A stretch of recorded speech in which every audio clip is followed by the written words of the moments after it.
of Open House of History's summer series, Emotional Currents Between Survival and Freedom.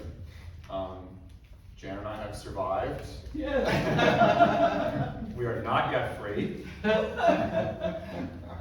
Survived putting together and mounting the exhibition, mainly upstairs, which will be open for the next 2 months. And hopefully there'll be a little time this evening that you can wander through, but really encourage you to come back and spend more time because with the soundscapes and the videos, it's actually like an hour-plus experience up there.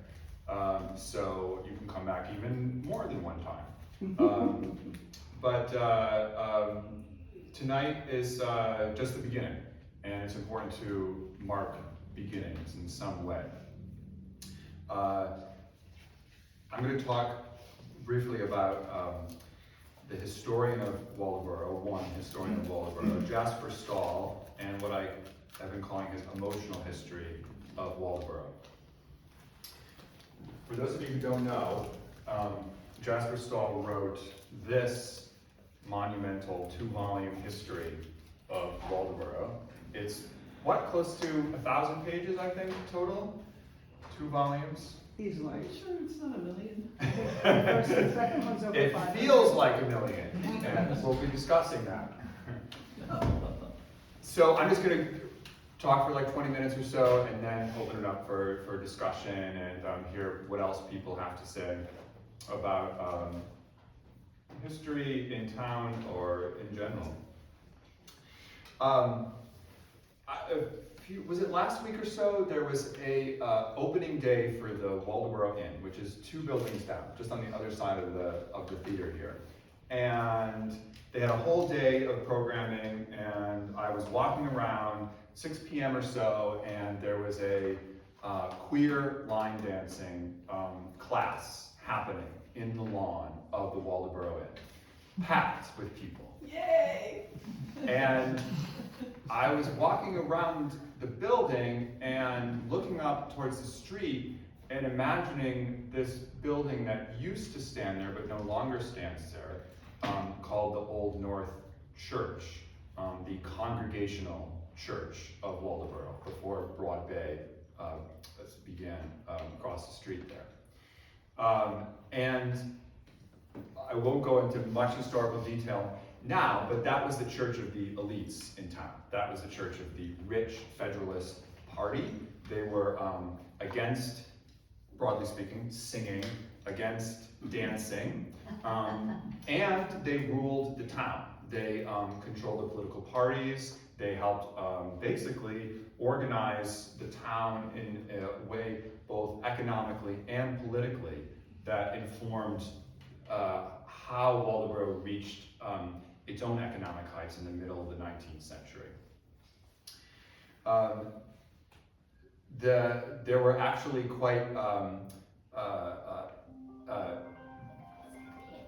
a lot of disagreements and anger in that building between religious sects, a lot of infighting. But I was just standing there and thinking about,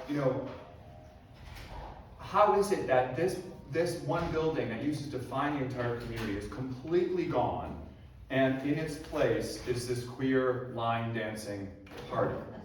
And of course, it just goes to show you how, like, all of a sudden things can just go up in smoke and disappear. And as I said, there was a lot of anger in that church, so it's just, people fuming too. And yet, we also know in town today there are people who probably would identify with the people who ran that church.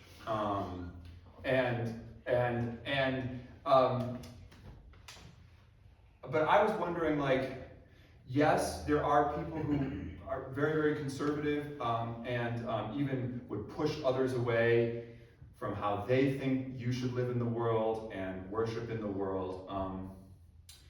But is there any relationship between that person, that feeling, that building who's no longer standing, and all those people who were learning how to line dance at the Waldoboro Inn? Do they actually share a deep push of resistance toward being told what to do, and also a deep desire to belong? And essentially, I feel like that is this whole project, is what are these deep commonalities between people that we would usually think have nothing to do with each other or are actually fighting against each other. There's so much public history nowadays, you know, on YouTube and all social media outlets, and it usually falls into a pattern of like news media, professional historians included, you know, there's the good guys who represent, you know, reason, rationality, enlightenment, and there's the bad guys who are ruining democracy. And I think that the split is far too easy, that these oppositions, you know, between bad guys and good guys are not useful because honestly, there's no such thing as a purely bad person or a purely good person. Okay, fine, they might say, but really, I'm talking about reason and rationality on one side, and then, you know, people who like, it's all about feeling, it's all about like their gut response to something. And then I say, well, but actually, every side is motivated by feeling. Every side is driven by how they feel. And so I think that this is a misunderstanding or a denial or something, that history, doing history, is a way to enter a space where we find that each of us, no matter how we identify politically or religiously or whatever,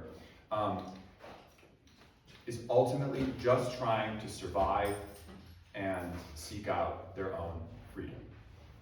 And that those are at base rooted in feelings. And while we may sort of lash out or become angry as we are trying to survive and find that freedom for ourselves, we're all after that same thing. So it also means that like turning to economics, politics, religion as explanations for behavior, ideologies, all reasonings, in fact, are not going to actually get to this common space and help us answer these core questions about why things are the way they are. For me, answering that question is more along the lines of, how do people differently express their feelings in response to the same circumstances? Responding to the same circumstances, but in different ways. And so it's just trace what I've been calling the deeper emotional currents of this town, this area. Currents that still shape how we live, relate, judge, withdraw from others, just act in the world. Of course, these emotional currents are everywhere. There's something special about Waldoboro, but they take the path of the conditions of a particular place.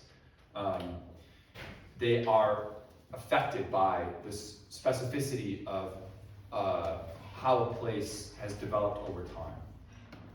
And they are still here, and they continue to condition who we are and how we act in the world. So what I'm trying to do with all of this organization, all of these activities, is model a way of doing history in a community that gets at these emotional currents to open up that common emotional space. So what you'll see unfold over the next 2 months is interweaving contemporary voices with historical voices to help bring out those currents and to re-engage our own emotional paths in this place. Towards that end, a group of us, residents in town and neighboring towns, have met monthly to read Jasper Stahl's 2-volume history. And it was the perfect lead-in to this, a way to think through so much of what's happening this summer, because Jasper Stahl was also trying to fathom how this place, how this town has changed in so many ways tremendously on the surface, but also for him it still like felt the same, or he felt that he could identify with people 100 years here before he actually lived. That there were traces in the people that he met of a spirit of an earlier time. And he characterizes throughout these books this spirit as, he roots it in ethnicity, tying it to Germans and English, the two primary groups that settled the area. So he would use words like feudal for the Germans, Teutonic, and then for the English it would be puritanical, reformist, yet also high-minded. And then he'd use other words to describe other groups, words such as barbaric and savage. And savage not only to describe indigenous people, savage also to describe a certain person who lived in this town. Stahl was a scholar. He was convinced that art and education could elevate and civilize a community. In fact, it was the only thing that could elevate and civilize a community. And he considered history an art and a mode of education. And so that what he was doing was trying, by writing this book, was trying to elevate the community here. As long as his history was practiced as he attests, and I think everyone who read the books together would agree, with immense critical skill and acumen. So his goal at the time when it was published, mid-20th century, 1950s, was to help residents move beyond the living memory of their past, and even beyond like nostalgic stories of Waldoboro at its heyday economic heights of the mid-19th century, expand people's historical consciousness outward and backward so they could understand how earlier history still bears on us today. Really to place Waldoboro and its people in a bigger historical picture, on a bigger historical stage. And like I said, of course, it did play a huge role in the 19th century American economy. You know, it had the second highest amount of tonnage reported, which is the volume that a ship holds in the United States, second only to Boston at one time. Second only to Boston, the United States. Second only to Boston in the United States. So you could say, oh, economically it was really, really important. But he also was looking around in town in the 1950s and felt, but you know, the local is always national. The local is always global. The local is always universal. That Waldoboro's story, like any town's story, is inseparable from all larger human stories. So it did have a place in that story, but like for him, what made it such a place that contained worlds? Why is it that the local contains something so much beyond itself? What inspirited it? What gave it life? What feeling did the town have? And how was that feeling expressed at its economic heights, but also existed beyond those heights? Why a place is the question of what is it about how people express themselves together there at any one moment in time.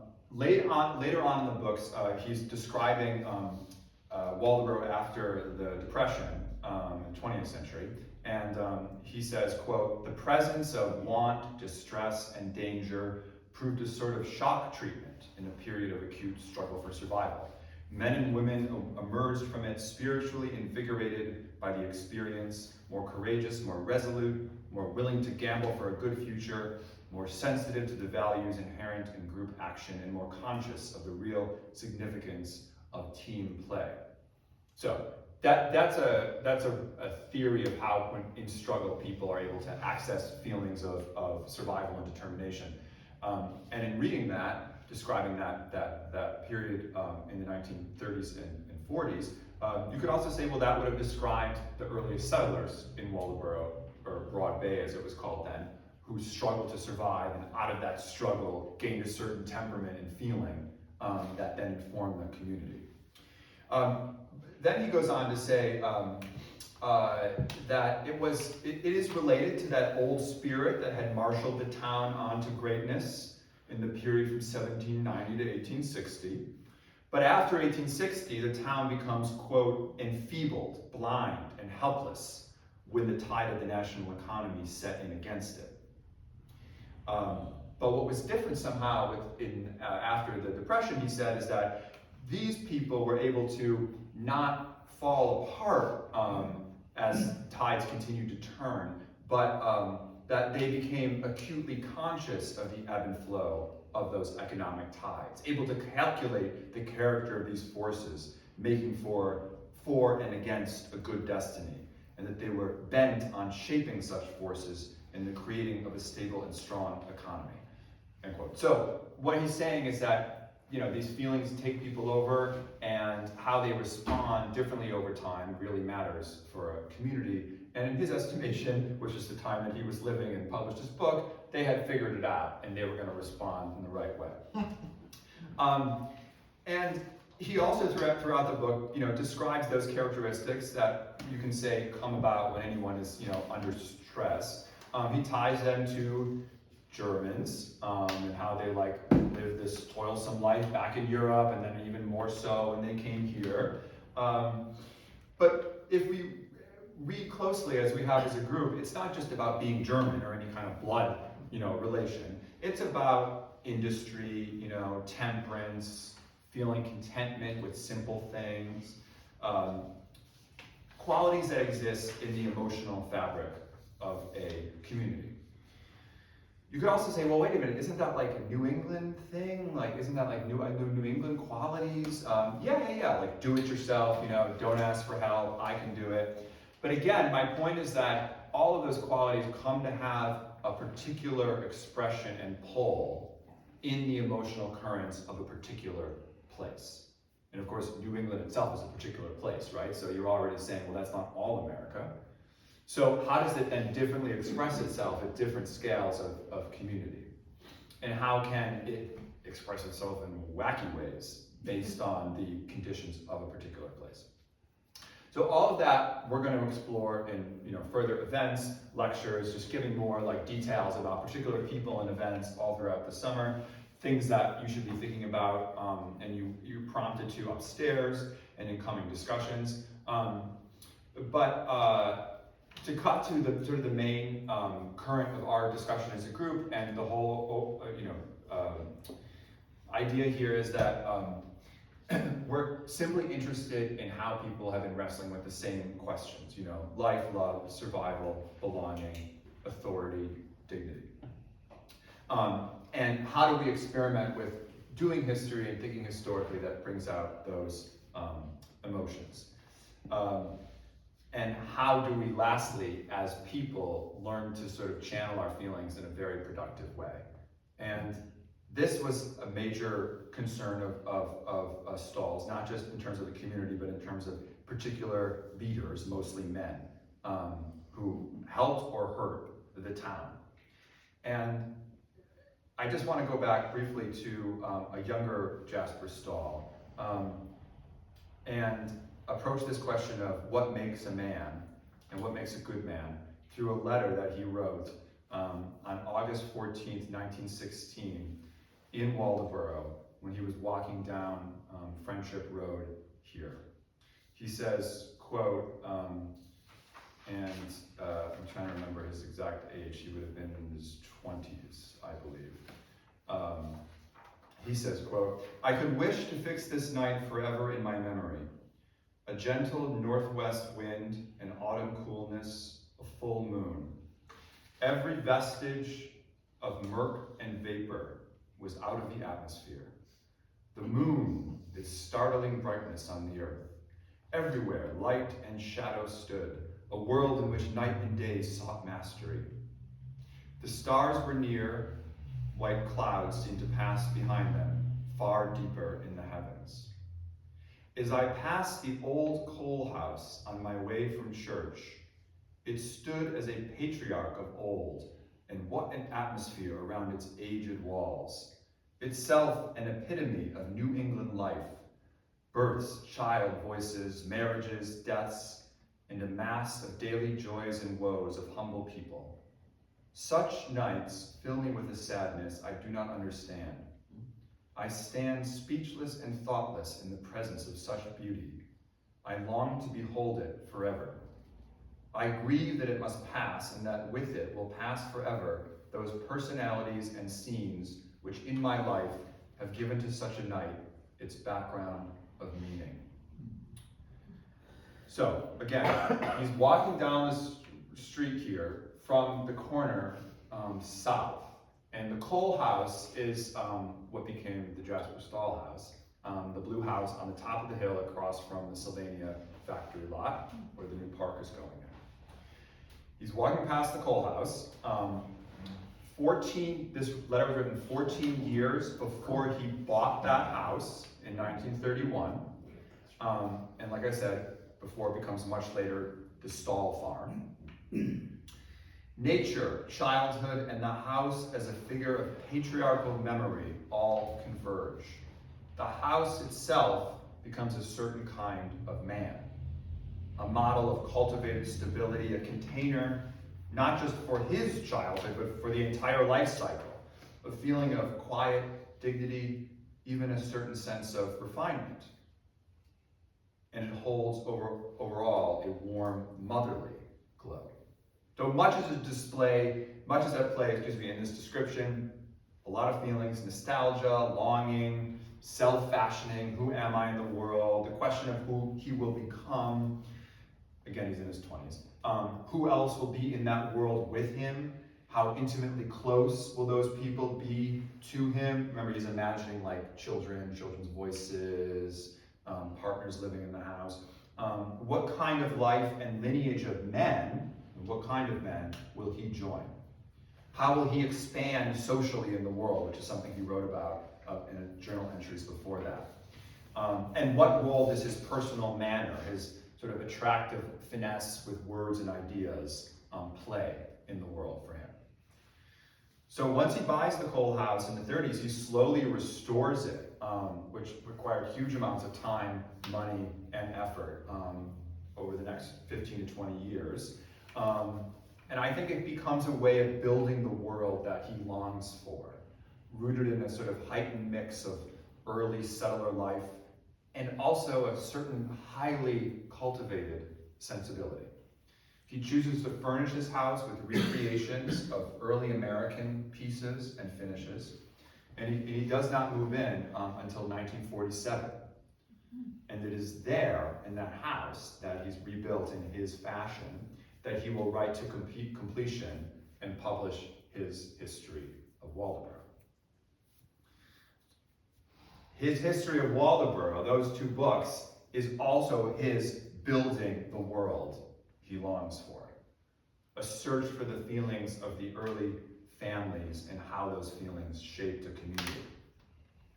In his notes in an archive at Orono, where I found this journal entry, a letter that I just read you, he also has notes for a short lecture on the life of his house, going into the themes of the people who live there, and he uses that to say something about how different the world around him in the mid-20th century is, how modern it's become, and how fast it is, and how myopic people are. They don't stop and look around anymore. He sees it as a wasteful world. And he talks about looking out his windows down the road, watching that world pass by. And remember, the Sylvania factory plant, the largest, last employer in Waldoboro, would be built just in front of his house, just across the street, right after he moved in. Although I have to say, revealingly, in his last chapter, he does talk about the natural world as a source of all ultimate good, enlightenment, and beauty. And so there's much more to say about how he thinks about goodness in the world and where it comes from. But lastly, I just want to close by talking about conservatism and how Stahl, in a sense, is conservative.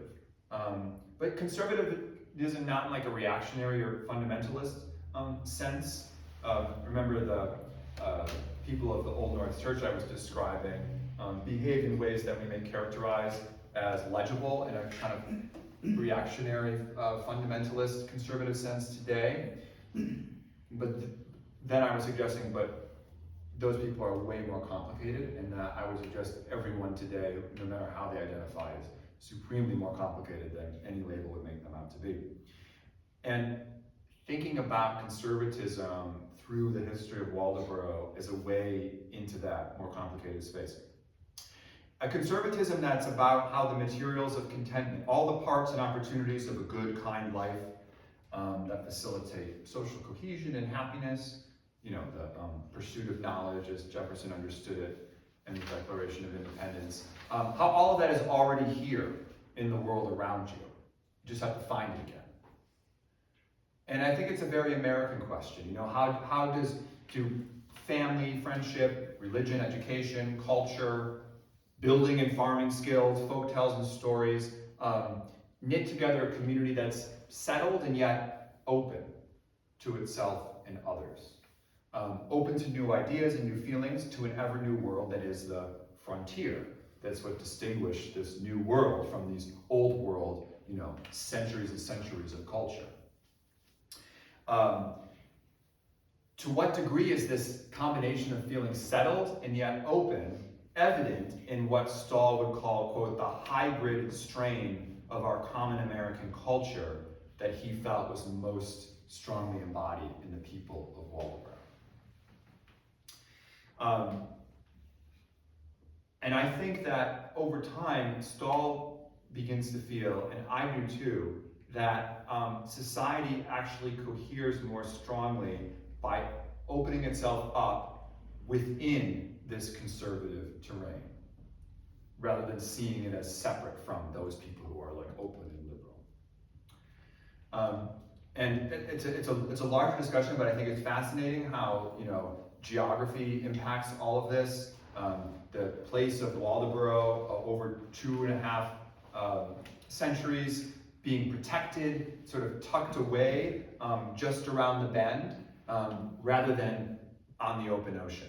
And rather than in the earliest times, like at the very frontier, like where Thomaston is, that's where the garrison was. That was the closest to, well, enemy lines, whether they were indigenous people or French Catholics.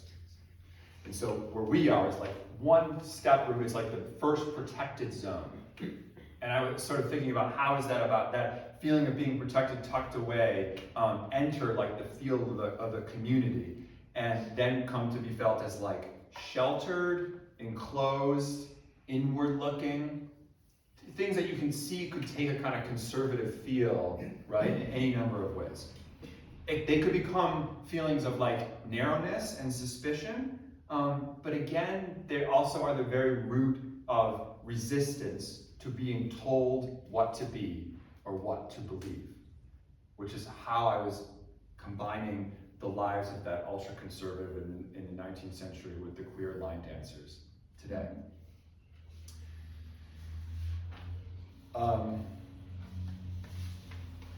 This spirit of community is not about any one person. It's not about any one time. It exceeds all of that. It's not about having grown up here.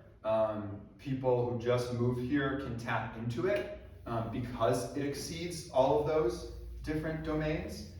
And yesterday at our last discussion for the reading group, we had someone who grew up here and someone else who moved here basically describing a pull to the community in the exact same terms. And that, to me, is fascinating. That is what this project is all about. How do we feel into that, identify it, and like share it with other people? The practice of history, the practice of reading, everything I'm doing here, I feel, as Stahl did as well, is a way to sort of experiment or model how to reopen the past into that common ground. That anywhere and everywhere is actually the spark of high culture. It's not something to be imported from elsewhere. It's something that you can feel from within yourself. And it's not just me, who's been focusing on emotions. Stahl did as well. I obviously gave you some examples of emotional words that he would use to describe people, but he was also very emotional in his judgments overall. And he realized, as he wrote after he finished the book, that history contains feelings and thoughts, as fully as it contains events and great people. I just think he didn't have the framework to focus on that as much as we might have today. But maybe it was also a function of who he was and what kind of guy he was, which is why I wanted to read that letter of imagining his house as a certain kind of man, but a man with a very motherly, warm feel. Did he maybe not allow others to fully step into his own life? People who knew Stahl called him eccentric, and said that he held himself above others intellectually, as well as keeping to himself. So he was sensitive, he was able to like pick up on other people, but he maybe wasn't as open. Whereas like there's a lot of people who might be open to others, but maybe less sensitive to the feelings that are happening. Either way, all of this is about relationships and re-meeting individuals in real time and space to open up those feelings. Stahl called his chapter on the American Revolution Family Differences. It's about relationships. It's about meeting people where they're at.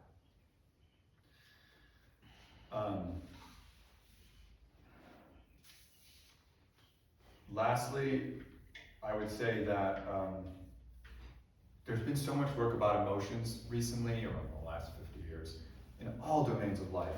And a lot of it takes on, especially like in business, leadership, like emotional regulation, emotional, control and channeling. And that's not what I'm talking about. I'm talking about emotion in a much more theatrical sense, a much like when you go to a play and there's a scene between people and it's on fire. That's what I'm after, because you begin to hear and see people in ways that everyday life doesn't give you access to.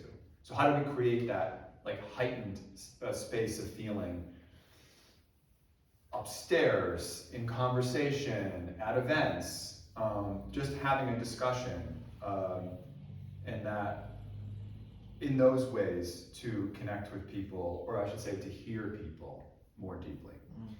So with that, thank you for coming, and there are some people in the audience who were part of this reading group, and if any of you would like to just share a few thoughts about your experience in that group, what I just said, or what may resonate, not just about the past, but how that informs the future going forward. And anyone else is more than welcome to offer their thoughts and comments, people who knew Stahl or knew of Stahl as well. May I ask a question? Yes. I'm intrigued by your use of the term high culture and what seems like aspiration to achieve that. Can you say a little bit more about that? How did you hear me use it? High culture. But what did you hear I was saying? It felt, again, because there was an aspiration piece to it that you used that word, it felt in some ways, oat, higher than other. And I'm just curious about, in the context of what you've been talking about tonight, how does that fit? I must be not getting it. So I think maybe my use of it here, because I wrote this quickly, was probably speaking from Stahl's perspective. Okay. He talked about like, enlightenment, high culture, these stupid people again and again and again and again. And at the same time, he was like pulled back to the place that he couldn't help but critique. And so I always felt that there was a tension in him between like, wait a minute, where does culture even come from? And by high, let's just say like having a culture, like it's something that you recognize, it distinguishes a group, a set of ideas or feelings or a sense of cohesion. Because in the 19th century in America at large, that was the question. It's like, can America have its own culture, by which was meant can have its own high culture? Because Americans were seen as derivative of Europeans.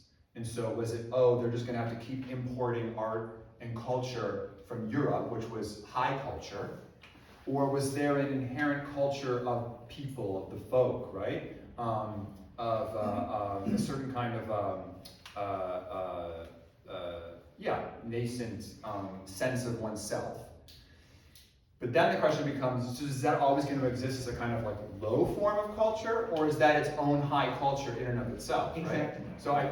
So it's a really complicated question, and I think that Stahl was conflicted about it, and I'm probably conflicted about it too, in a sense, because I love reading books and I love ideas, and unless you read books, it's hard to talk to people about those things. And being in a university for most of my life, I was able to satisfy that desire very easily. Now I'm not. Yeah. And I think that what's happening is I'm trying to create the space for that. But I don't know what it looks like without the armature of high culture. Yeah.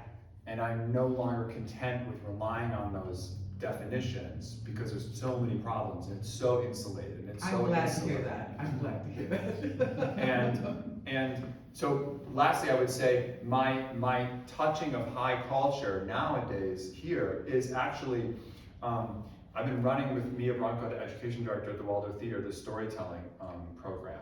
And you came to the performance. It was incredible. And so people come in with their material. They want to they have some urge to say something. And so it's our job to work with them to kind of hone it, trim it, heighten it, right? Dramatize their feelings, and they're all sorts of people. For me, that is touching high culture, higher than anything that you could find in a book. So that is what I'm primarily interested in creating. Thank you. Michael, I have a thought following on that, what you just asked and what you just said. When you read Stahl's letter, to me it described somebody having a deep aesthetic experience, right? Being aware of the moon and the beauty that was around him, and it made him sad. And that really struck me, that somebody having this wonderful experience of beauty would feel sadness. Do you? I have thoughts about it. But does anyone else have thoughts about the connection between experiences of beauty and feelings of loss at the same time? I think it's a quite universal experience, and I wonder if anyone has thoughts about that. The Germans have a word for it. I'm sure they do. Yeah. A very long Did word. Professor Stahl have anyone with whom he could share these feelings? It would be bench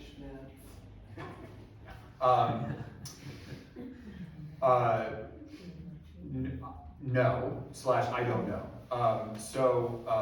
He did not have a full-time partner. People in the town thought he was gay, highly possible. In other words, I don't know how he actually identified, but other people thought that, and maybe that was actually common knowledge in whatever ways that it was expressed.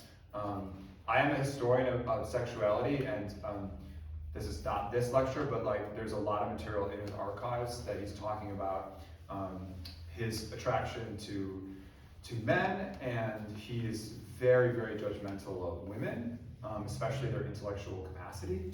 Clearly. And the way he describes culture, high culture, it's all tied up with his sexuality and desire. I mean, we can talk about it, but I would want to answer your question with reading you his letters rather than saying what he was or he wasn't.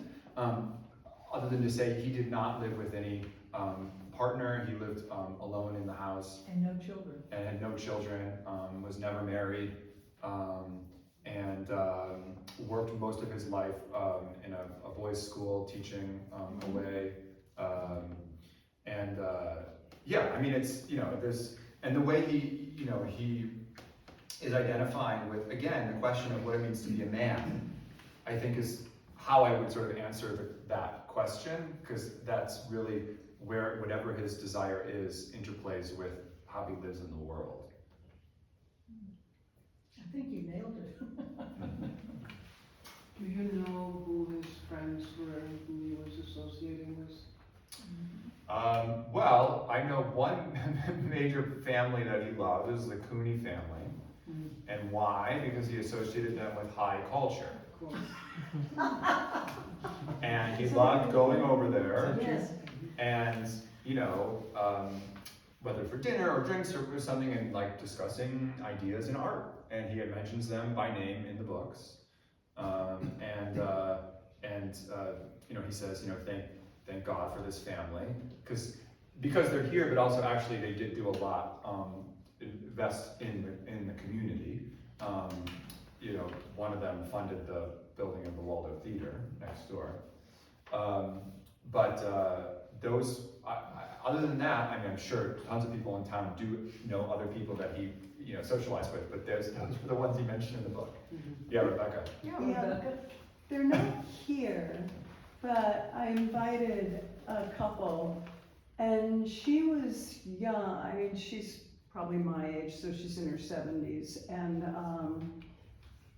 but her grandfather was Floyd Benner, and Stahl would come over for dinner, and she would call him Uncle JJ, and they really had fun. She had fun questioning him, and he really enjoyed her questions.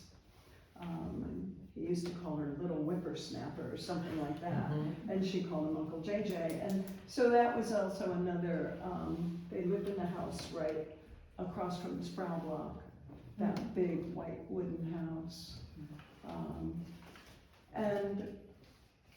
So I think he did have other people, but I don't know, other than my own family, what I've heard, and then Sonia's family, hers was the Martin family. Yeah, I mean, a lot of people remembered him or know people that knew him, like he could write, a lot, I think, about that, his reception in the community. And, there's a lot of pictures of him as an older man, and in his house included, there's pictures in the archive, but this is my favorite one. This is him as a younger man. Wow. And this is his picture as a newly hired faculty member at Reed College. Amazing, he went to read. Oh my God. I identify with this. I'm sure you do. So this is him as like imagining where will I end up in the world? Will I return to Waldoboro, living on the West Coast? This is him like just off his years of study in Europe, and wondering about that culture in relation to where he grew up. And I'm sure this is where he also began thinking about writing the history of his town. But just to connect, Go ahead. I'm curious about, we talk about high culture and the relationship between high culture and emotion, because high culture seems to be, again, elevated, and it was mostly created by men. You're talking it from a European perspective, and there seems to be an acknowledgement that high culture evokes emotion, but it's still a very cruel emotion versus what you're talking about. You mentioned about the theatricality of a performance, which is much more, I guess, histrionic and labeled as feminine, which traditionally has been lesser than. We think feminism is lesser than in a lot of Western culture, but this is like high culture, more elevated, more, I guess, detached. Yeah, I mean, well, theater was always seen as a lower art form than many others. I mean, it banned by the Puritans and other religious sects. And it is actually true that the actor was feminized in the sense of being because the actor is a sort of emotional vector, right? So like it's the person who's most receptive to the feelings of a world, channeling that emotion in a way that's then delivered to people who come see the play, right? But that's a role that goes back to the oracle, like that's the oracle in like Greek culture, right? Many of whom were either women or transgender in some sense. And there's obviously a history of like very masculine, actors. But even so, they do struggle with that that tension. I think, yeah, I mean, for all I can say is I'm primarily interested in the theater because I feel like it's the most sophisticated understanding of emotions that we have. The techniques that actors have developed to elicit emotion, to play with feeling, to allow feeling to enter a space in a way that's controlled and not controlled, is supremely sophisticated. And I think like unless you train as an actor or you go to the theater, you don't quite realize that. And so I think it's a question of exposure, of also just not being aware of the theater as much as probably what Stahl was doing, was reading books, looking at fine art in museums in Europe, and beauty with a capital B, also tied to architecture. Don't forget music And music, classical music. and feelings elicited by music. Yeah, but I mean, Connor and I talked about this a lot, right? It's like, what different kind of emotional regimes are communicated or even dictated with different musical styles.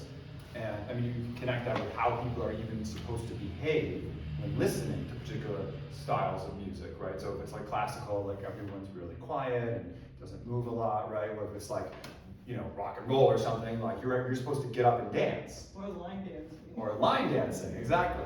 I think, so in other words, like I think it's easy to kind of make like these differences, and they're all operative.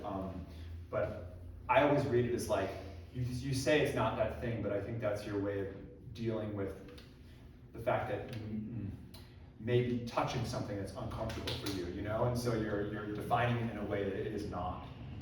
Conrad? And I would just ask, why do we search for a division between cultural elite, high culture, and something that's not high culture? And I would say it's probably because there's a basic insecurity about knowing whether something is any good. And that's a basic, go back to your emotional current that everyone deals with all the time, is a kind of basic insecurity about what we're encountering in the world. So you see something somebody drew, and you hang on your wall because you declare that it's good, but you're like, oh, is it? I'm not sure that it is any good. And I need somebody to kind of rank this for me. And is this an expression of a really accomplished culture or not? And there's that basic question. I mean, even people in Europe are faced with the same insecurity about the value of any cultural output. Yeah, I mean, taste, right, the history of taste and what is good taste is part of it. But also I just think like, for me, it's a question of sensitivity to the world. So, I mean, you'd be walking down the street or, listening to the working waterfront, which you can listen to upstairs, it's a soundscape. And like, how are you hearing it, right? Like, are you sensitive to like the kinds of relationships that are being explored and expressed among these very masculine men? That to me is the skill of high culture, to be able to discern what is going on under the surface, right? Like these grandmaster painters in like high culture European tradition, like they are highly sensitized to the world. And what you're basically seeing is these antennas that are able to like pick up on sort of the quality of a tree. That for you is like, oh, it makes me feel all these wonderful things, right? It's a skill of a certain sensitivity, of openness, of receptivity, which is feminine in many ways, in many complicated ways, right? So again, for me, it's like, how can you just be more sensitive in whatever world you're in, and you realize, wow, everything is there already to make the world you want. Jan? Yeah, it's interesting that you identify them as feminine, which I think is, that makes sense. Artists themselves, the musicians, the composers, the people who play the music, the painters, the performers, are often regarded as lower class life forms, right? And art doesn't attain some kind of veneer of high culture until it's been collected, it's distanced from its creator, so to speak, like the artist in their studio isn't respected, it's only when the painting is hung in the museum, right? Yeah. The composer's not respected. It's only when, 100 years later, you go pay a lot of money to go and listen to them. Yeah, I mean, It's really like, a- and these are beautiful portraits behind me, and Jan produces beautiful drawings upstairs, and I love museums, and I don't like museums at all, right? For these reasons, it's like you go there because there are these beautiful objects in so many ways, but it's like it's this. I don't know, I just feel like very distanced from it, or I don't like how it's designed, or I'm like, where's the conversation that we can Taken have? out of their life. Huh? They've been It's taken out of their life. They were created in a community. Exactly, and And so then- I think that what we're trying to do here is actually not just bring the art out of the community, but always place it within that setting. So that, art also, a museum also give back to the community, because a lot of these paintings could also be sitting in some, rich person. oh yeah, completely. Thank you. That's so true. The That's- museums make it available to the rest of us. Yeah, completely true, but do you know how many people don't feel comfortable entering a museum? It's not a space for them. Do you know how many people don't even feel comfortable entering a theater? It's not a space for them, And those are the kinds of people. Why do they feel that way? Huh? Why do people feel that way? It's fine, Lauren. Yeah, that's a great. I mean, that's what I'm trying to explore. Is because I don't think that it's they even know why they feel that way, right? So with the storytelling program and other things that we're developing is how do you get people in the door who normally wouldn't think it's a place for them, and again, the art then is their own. It comes out of their life. How many times have I watched somebody stand in front of a picture and react to the picture by saying, I could have done that, or, yeah, I don't know, that's usually preceded by, I don't know much about art, but. And that is the not being open for fear of not living up to whatever is on the wall. And it's sad, because everybody can see if they just allow themselves to see. It's such an ironic statement too. I could have done that. It's a wonderful idea in a different way. But it's meant to be Different put context. down. And yes. Just the issue here is also with the gatekeepers, of culture or aesthetics. So much of art and theater and some of these art forms have been called elitist by certain people, especially people from the academy, from academia. That's been completely co-opted by ideologies, whether that's true or not. That's a different conversation. But also makes it inaccessible that people are told that this is not for you because it's some sort of elitist and some higher institution you have no access to is dictating what it is. Yeah, right. I mean, and those standards are set, and people think those are the standards of judgment. And most hierarchies are there to protect mediocrity. Let's face it, otherwise you wouldn't need them. And but the more you see, the more you're able to be like, oh, even though that's the thing that has gotten the most funding or the most grants, that's not that interesting, And I can go into a community theater show, and okay, overall maybe it's not as issues, but there could be one moment in that show that is more real and more penetrating and more enlivening than anything that comes out of a purely professional, equity-driven production, right? And so that to me is what it's all about. I don't care about. I care about that moment. I want that moment to rise to the surface. And so as words are very powerful, I would encourage you to use something other than high culture, because that doesn't. I'm shocked that you said that, and I don't even think I've used that term. I think I started using it because I was reading the Stahl stuff. I know, reminding myself of what Stahl was talking about. But I will say, Yeah. can I just follow up? I did go to the storytelling workshop. It was the most, the presentation. It was the most heartfelt, vulnerable, connecting, wonderful experience I've had in 20 years. And every person who stood up there told a story that was very vulnerable and shared it with us, and it was amazing. That to me is what I'm looking for when, in the context of all we're talking about. Yeah. That's what I think we Yeah. have a chance to offer here, and you're doing a great job with that. Yeah, it's just to say, like, I want those, those people should see themselves as higher than people who characterize what, you know, they think is high culture. I know that's, maybe it's unnecessary, and I don't need all of that, but that's just how I think. I'm just, that is the epitome of expression, you know? I would agree with Ron. Oh, yeah, we got stuck on this high culture. I mean, my impression of Stahl was he's sort of an elitist. In that sense. Yeah, I think that's why I came out with this. But my question is, yeah, because you're disciplined in historical work, is it fair to say that the Broad Bay, the 2 volume, is not a history at all, but a collection of interesting gossip about different things? And his perception, I would agree. Yeah. And gossip in the grand sense of it, because gossip is a way to communicate stories and, you know, share information. But I didn't learn what is history is really a question, and why would he call it that?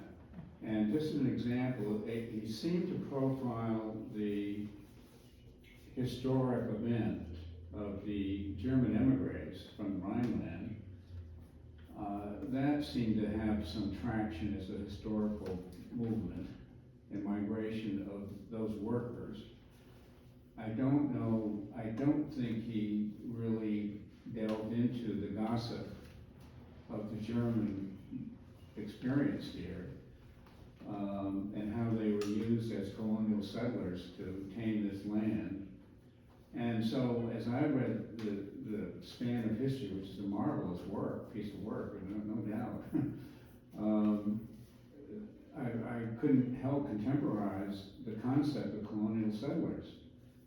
And none of that none of that stuff seemed to permeate his mind as what was going on as a historical development of taking over a new world. Second, and using the Germans in this place as workers to build wealth and break into the land and deal with the Indians. Now, as far as the Indians went, the indigenous, there were, what, 4 French and Indian wars? More. More than that, whatever. I live in a house where the builder of that house, the resident, was mentioned by Stahl, was carried off by the Indians, and he's never seen again. And so that's a spiritual sort of thing there to kind of remind us of what went on. But related to the indigenous population, I know it was scattered. It wasn't, but it was a land that was occupied, like Palestine's occupied, that kind of stuff. And so that never came through, except the word savages came through.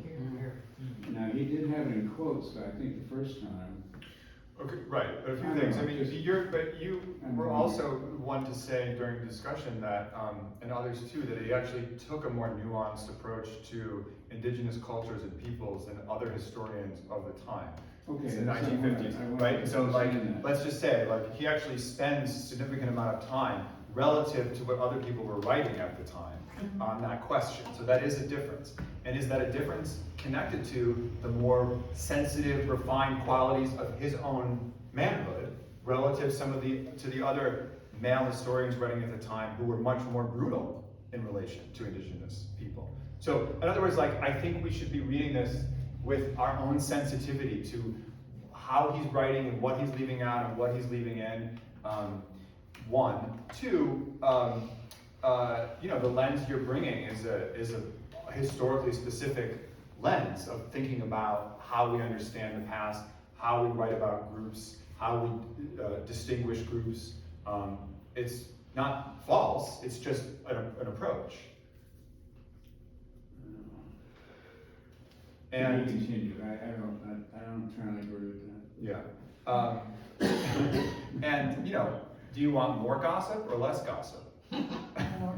Well, All the gossip we can get. thank you for what you said. I mean, I think, you know, it's like, I mean, yeah, I mean, he doesn't write it in the way I would want him to write it either, you know? But like, this is what we're dealing with. Well, It's right, like, think about it this way. This is itself a historical artifact right now, right? This is not like authority talking about a historical artifact. This is now something that we interpret. So just read this as you would someone writing a letter that you're trying to understand their world in, instead of saying what he did or he didn't do. I mean, he's a person living in the world, you know? I mean, you critique it all you want, you know? He's a primary source. He's now a primary source. He's Yeah. not, oh, he is. I would call him a primary source. I mean, the other way to answer the question is like, is there a way of writing history where you don't make a judgment? Because if you make a judgment, that presumes nothing wrong with this, but this is what your writing is about. A certain politics, a certain ideology, a certain belief system. Again, it's not right or wrong, it's just that when I read your work, I'm like, oh, I'm reading someone who believes X, Y, and Z. So it's not as interesting to me, right?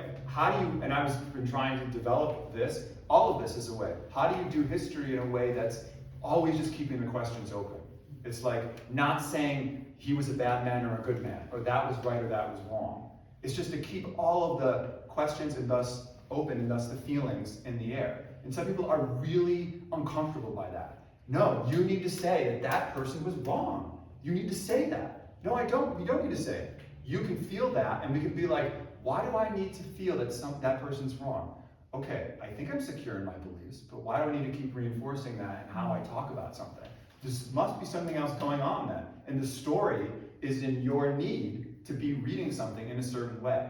That's the story. Well, no, I don't agree with this. Maybe we should talk about it another time, but my point is that he's living, it's a primary source. He's referring to records that to some extent exist. A lot of them are town records, you know, meetings and stuff like that. I don't know what sermons were being preached, what the content was. I don't even know what was being taught in the schools. Around 1800, there was a huge revolution in Haiti. Not that this is going to hit Waldoboro, but things were going on. And so if he's going to elevate gossip, if he's going to look into the life and space of people here, what's his bias? That's all I'm asking. What is he leaving out? Well, you have a pretty good idea of what his bias is, right? Well, what is he leaving out, which is what often happens, we edit out Yeah. Right.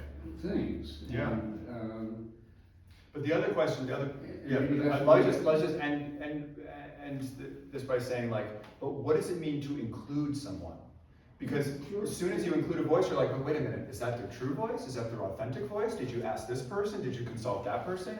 So it's like, it's the same, leaving out is the same as including. It's like, it's an art and a science and a decision, and am I actually hearing what you think you're including, or am I not? You know? These are really tough questions. you know, Rebecca? Yeah, this is an aside to this conversation, but in reading it and looking at the footnotes, looking at the extent of how many years he spent on this, it's not only an emotional history, it's a passionate history. That passion had to have sustained him on a project.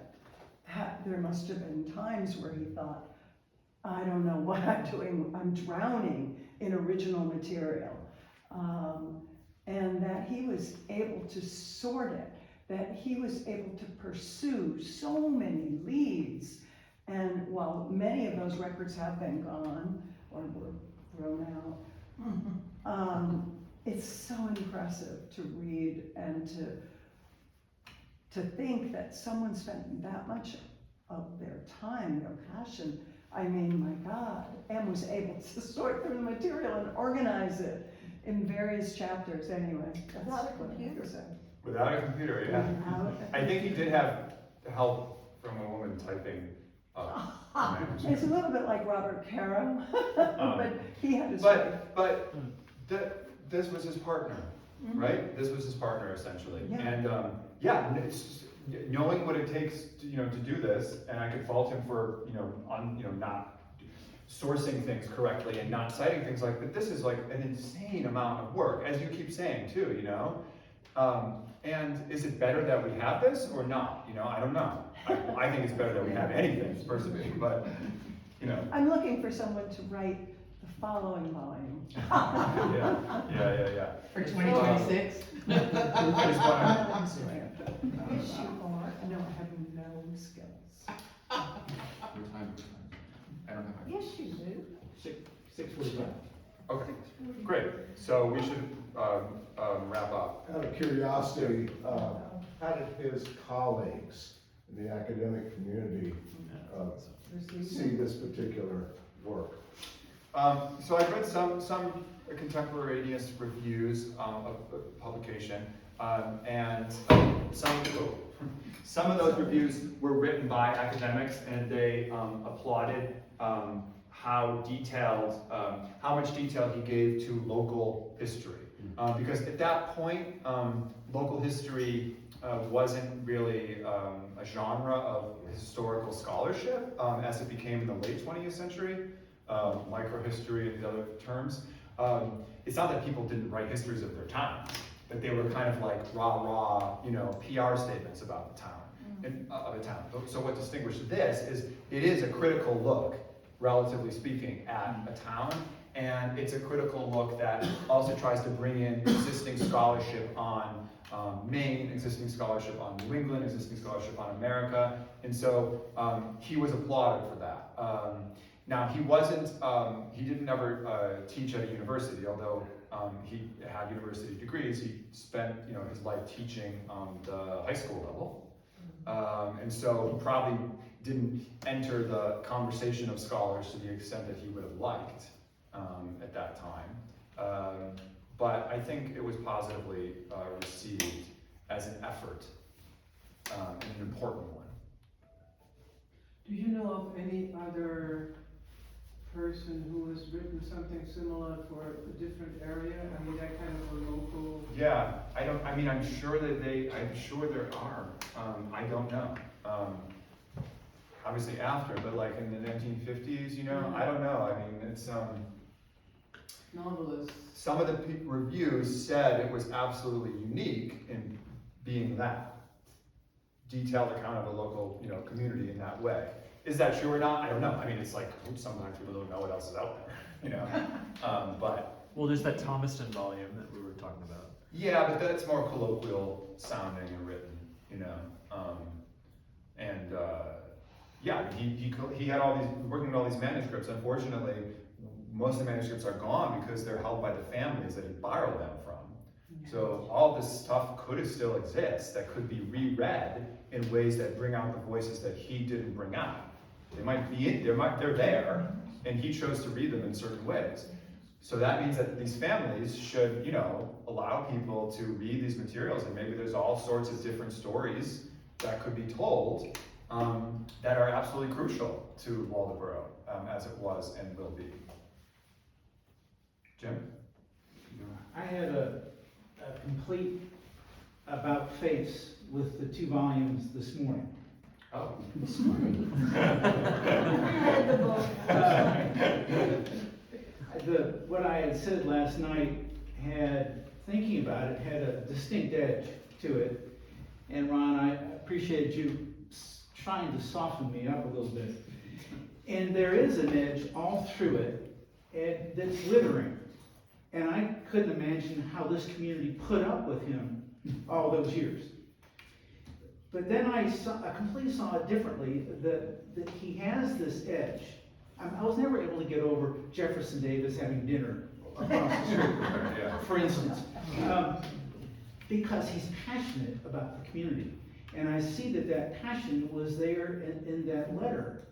and that he loved this community, and then he was writing out of not so much judgment, but disappointment. Yes, yes. And that he was calling the community to be, I'm not gonna use high culture, but he's calling the community to be better than he saw. Yeah. With the schools, and with the arts, and with their relationships.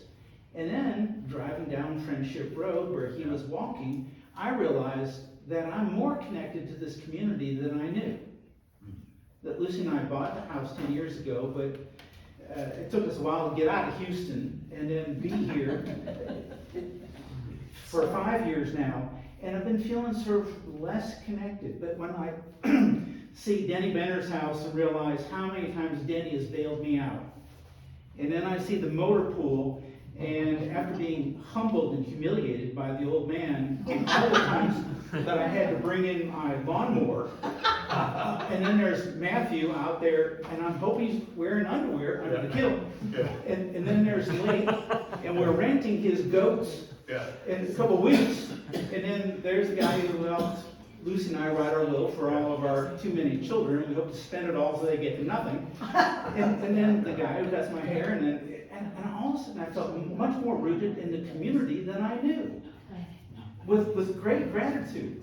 And then I'm thinking about how you and I we shared the same backyard, Yeah. across from the graveyard. Yeah. And I'm thinking, I was very grateful for the read, very grateful for the people who were in the class and how much I learned from them.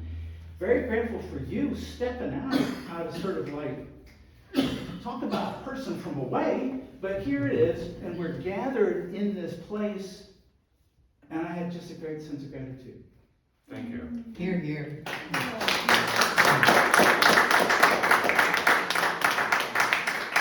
Thank you all for coming. So this lecture, this presentation, this discussion, all of this and my life is a work in progress. So I'm always refining, and it's always an ongoing conversation. So please come back. Please let's continue it. We're open all day tomorrow, but I do want to get out of here by 7. So if you need to check it out upstairs, go quickly. Otherwise, you can spend more time. Come back and gossip. Come back and gossip. Yeah.